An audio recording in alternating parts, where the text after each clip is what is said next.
from powerhouse lobbying groups like the American Chemistry Council, the Chamber of Commerce, and the National Association of Realtors. Let's hope people actually show up tonight besides some snarky reporters, I told Julia, who personally took it upon herself to make my appearance happen. I wondered to myself whether the whole thing was a bridge too far, a total waste of time. We were doing the round trip in one day after my 3-hour radio show and an appearance on Fox and Friends. I should be home eating dinner with the kids, I thought. But then, as we approached the club's driveway, we saw the cars, hundreds of them, lined up, spilling out of the parking lots. The moment we walked into the lobby, I was overjoyed that we had made the effort. The Brat Pack was out in full force. "Thank you for coming, Laura," chirped a 40-something woman standing in the hallway with her teenage daughter. "Dave Brat's the man," someone else blurted out. "Our boy's gonna win," exclaimed a man who introduced himself as just a plain old farmer. He had come at the last minute after hearing about the rally from his neighbor. A few were wearing "can't stand Cantor" buttons. Most were just neatly dressed, everyday middle-class Americans. "We got him right where we want him," Brad insisted, in reference to the incumbent Cantor, at what was our first face-to-face meeting. I laughed and wondered if I would be as optimistic were I in his shoes. Tan, with his sandy brown hair combed back and wire-rimmed glasses, Brat had the look of an all-American prepster. His smile was real and reassuring. More than the average politician, Brat understood the urgent need to disrupt the old GOP hierarchy.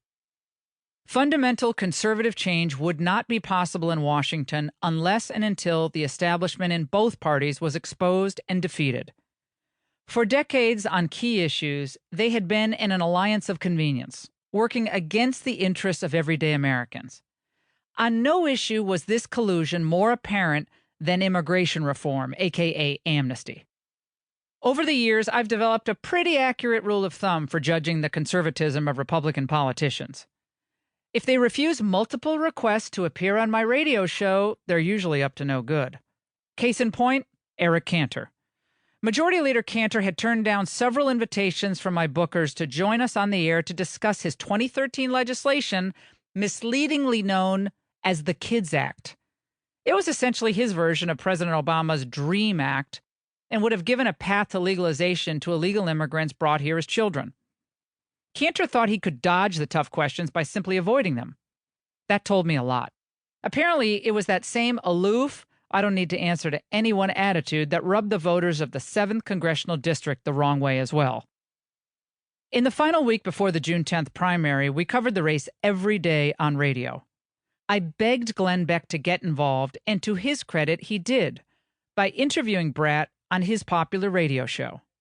Radio host Mark Levin had been in the pro-Brat camp for some time and was also extremely influential. Likewise, the populist website Breitbart played a critical role in this historic primary by covering the race and the issues motivating Brat's challenge. As for the rest of the media, many of the same people and institutions that look down on talk radio and conservative websites, they barely touched on the race at all. On June 10th, after my radio show wrapped up at noon, I said a silent prayer for a surprise Brat victory. If he could pull off this sneak attack against Cantor and the big corporatist forces that backed him, anything was possible. None of my staff would take bets on the outcome. We were all too nervous. Later that night, I was celebrating my son Dimitri's 6th birthday at a home of a close family friend. Through dinner and cake, I didn't have my cell phone handy. I was so focused on his big day, I had put Brat's big night out of my mind. Their home telephone rang. It was one of my friends, a Brat supporter.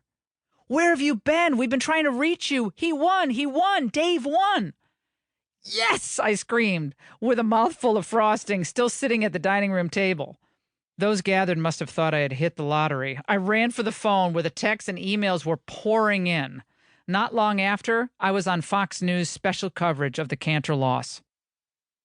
"He really just didn't have very much money, but what he did have was a lot of heart," I said of Brat in a telephone interview with Megyn Kelly.